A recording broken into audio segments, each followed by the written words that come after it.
Menteri Badaikmi ia katanat PWD Buildings uba dasket ba lamare.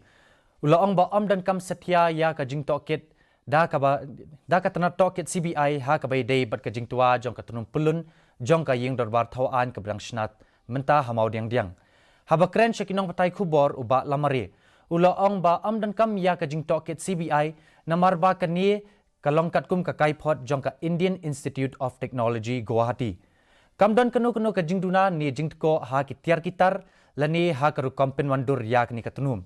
Uba lamari ula pentep balak mi lentiru ba enla ban pendep no ya ke Ïingdorbar Thawaan ke batmai hapo handru benai. So I don't think so any CBI probe is needed or this or that, because as per the report, as per investigation by the IIT, which is a very renowned institution, IIT, they have given us a report that there are no irregularities in materials or in the design or in what while making the dome. So I think that is more than enough. Manlaw snem kahima meliam ka